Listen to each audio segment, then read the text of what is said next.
Today, the Supreme Court told the President of the United States that he doesn't get to decide who is an American citizen. Not by executive order, not with the stroke of a pen. If you are born on American soil, you are a citizen, whether your parents are here legally, illegally, or just passing through. And the part that's going to get lost in the noise when it comes to this case is this. This wasn't liberals beating conservatives. This was conservative jurists arguing with each other about what it means to be a conservative when it comes to interpreting the U.S. Constitution. Let's dive in. Hello, everyone. I'm Israel Balderas. I teach constitutional law at Elon University, and as a former journalist who covered Washington, D.C., that also included covering the U.S. Supreme Court. The case is Trump versus Barbara. On day one of his second term, President Donald Trump signed an executive order saying children born here to undocumented or temporary parents are not subject to the jurisdiction of the United States and therefore not citizens. Today, the court said no, 6-3. Now hold on to that number because I'm going to come back and complicate it just a bit. So, what does this ruling mean for you today? If you're living in this country and you have a child born here, that child is an American citizen, period. End of discussion. What the court protected today is the child, not the parents. The mother who's undocumented is still undocumented today, but her baby born on this soil is a citizen and nobody can take away that. Now, had it gone the other way, you'd have created a permanent underclass, kids born here, raised here, who know no other country, citizens of nowhere. And the court refused to build that. And I'll be honest with you, this one's personal for me. My grandmother came to this country to give birth to my mother. So the question the court answered today is, in a very real sense, the question of whether my own family belongs in the United States. Now, let me put on the law professor hat for just a minute, because this is where it gets interesting. You've heard the word originalism. It just means the Constitution means what it meant when it was written, and that includes the 14th Amendment. The conservative justices all swear by originalism, so you'd think they'd agree on the interpretation of subject to the jurisdiction thereof. Guess what?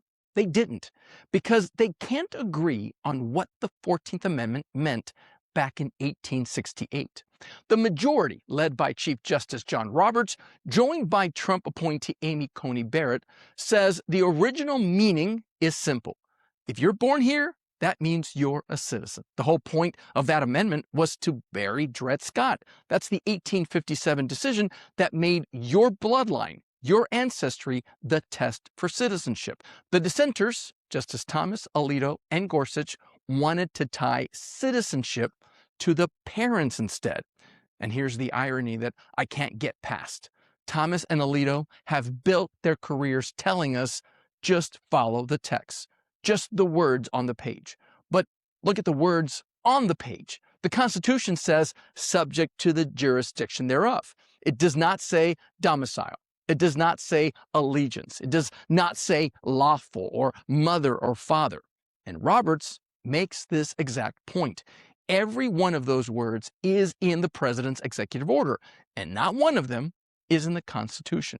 So where did the dissenters get them? Chief Justice Roberts catches them on that. They lean on sources from the 1880s, decades after the amendment was ratified. He calls the theory dramatically revisionist. When the Chief Justice tells another conservative he's got the history wrong on the conservative movement's home turf, that's a big deal. Now, I'm not going to tell you what's in another man's heart, but you're allowed to ask this question. Is this textualism, or is it textualism when it happens to get you where you already wanted to go? And there's something else in Roberts' opinion that I think is the most important part, and nobody's talking about it. He takes you through the history, and what you realize is that the immigration argument in this country has never changed. In the 1880s, the fear was the Chinese. Senators stood on the floor and warned they'd overrun California, that they were too foreign, too different, that they could never really become American citizens. Different decade, different group, same script. Too different to join us. And that argument has lost every single time. Culturally, socially, economically, and let's be honest, morally. The people we were once told could never belong became woven into the country so completely that the warning sounds absurd in hindsight. And Chief Justice Roberts doesn't have to say it out loud. He just lays the history side by side, and you see it. We have run this experiment before, and the restrictionists have always been wrong about who gets to be one of us. Now, let's talk about that Supreme Court number. Everyone's calling this decision 6-3, and technically, sure. But look closer, because on the question that affects the most families, it's not 6-3. The question for most people isn't birth tourism. It's the kids of undocumented parents who've lived here for years, built a life here, put down roots. And on that question, watch Justice Neil Gorsuch. Yes, he dissented from the majority opinion, but he also breaks from Thomas and Alito. He denies citizenship to children of temporary visitors. But for the children of immigrants who've made this their permanent home, he stops and he asks the following question. If those parents aren't domiciled here, then where are they domiciled? Nowhere? And you know what? He can't accept that answer. So add it up. 5 justices say those kids are citizens. Gorsuch won't slam the door on that. And Kavanaugh, he only objected on the technicality about which law applies, the 14th Amendment or statutory law. So on the question that matters to most families in America today, it's not 6-3. Realistically, it's more like 7 justices who won't take citizenship from those children and 2 who will. And that's the story under the headline. So how has President Trump responded to today's ruling? Well, on Truth Social, he posted the following. Too bad for our country, but we can easily make it up in Congress through legislation.